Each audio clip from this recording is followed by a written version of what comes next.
Coffee হাউসে সেই আড্ডাটা আজ আর নেই। না না, এটা বলা ভুল হবে। কফি হাউসটাও রয়েছে, কফি হাউসে সেই আড্ডাটাও রয়েছে। আমি এতদিন ধরে জানতাম না। আর আমার মতন এরকম কারা আছো বলো তো, যারা জানতে না? তো যাই হোক, আজকের ভিডিওটা তাদেরই জন্য। তো আমি গেছিলাম কফি হাউসে। না না, কলকাতার কফি হাউসের কথা বলছি না, বহরমপুরে কফি হাউসের কথা বলছি। তো এটা তো অনেক দিন আগেই ওপেন হয়েছে, আর আমি কিন্তু জানতামই না যে এত সুন্দর কফি হাউস রয়েছে একটা বহরমপুরে, তাও আবার এত একটা মানে সুন্দর জায়গা, এত কাছে। সেটাও জানতাম না যে বাড়ির খুবই কাছে বলতে পারো, যেখানে আমি প্রায় আসি স্কোয়ারে, সেটার একদম সামনে। সেটার অ্যাড্রেসটাও তোমাদেরকে আমি একদম ডিটেলসে বলে দিচ্ছি। তো তার আগে দেখে নাও, আমি তো দেখছিলাম মেনু কার্ড, আর মেনু কার্ডটা ভালো তোমাদের সাথে শেয়ার করে দিই। তার উল্টো দিকেও আরও অনেক রেসিপি ছিল, আমি তো দেখিয়ে নিয়ে তারপরে যখন দেখলাম তখন আর ভিডিওটাই করা হয় না, একদম ভুলে গেছি ভিডিওটা তোমাদের সাথে দিতে।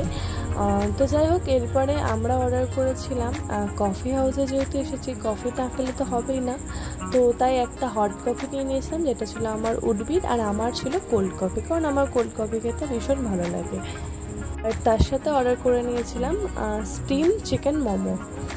আর দেখতেই পাচ্ছ দুজনের কফিটা একটু টেস্ট করে নিই, তারপরে বেশ ভালোই ছিল কফিগুলো খেতে। আর মোমোর কথা কী বা বলবো তোমাদের, আমার তো ভীষণই ভালো লেগেছে মোমোটা খেতে, প্রচুরই টেস্টি ছিল। আর তার মধ্যে আমি এবার মোমো লাভার, মানে আমার মোমো খেতে ভীষণই ভালো লাগে।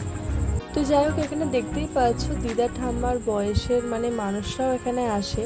আর আমার এটা দেখে এতটা ভালো লেগেছে যে আমি এই ভিডিওটা করেছি, কারণ আমার খুবই ভালো লেগেছে এই জিনিসটা। মানে এখনকার জেনারেশনে তো এরকম ফ্রেন্ডশিপ টেকেই না, মানে এই এজে এসেও এখনও সেই আড্ডাটা চারজন মিলে একসাথে খাওয়া, এটার মজাই কিন্তু আলাদা। আর এখনকার জেনারেশন তো সেটা নেই, কারণ খুব অল্প বয়স থেকেই আর কি সব কিছুই এখন শেষ হয়ে যায়। তো এটা আমার দেখে খুব ভালো লেগেছে, আমি ক্লিপটা নিলাম।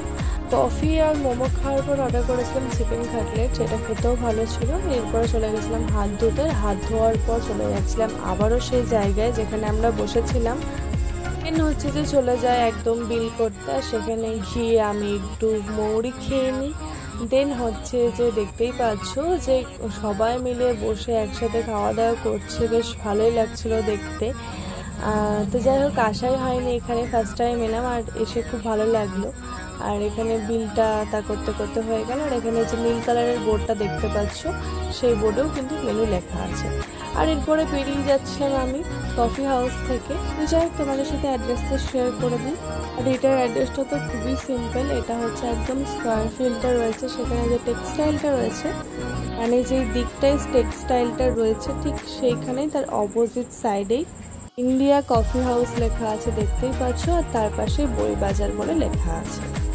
একবার তোমাদের সাথে আমি ভিডিওটাও শেয়ার করে দিলাম যাতে তোমাদের বুঝতে কোনো প্রবলেম না হয়। আর কফি হাউসের পাশেও কিন্তু প্রচুর দোকান রয়েছে, দেখতেই পাচ্ছ।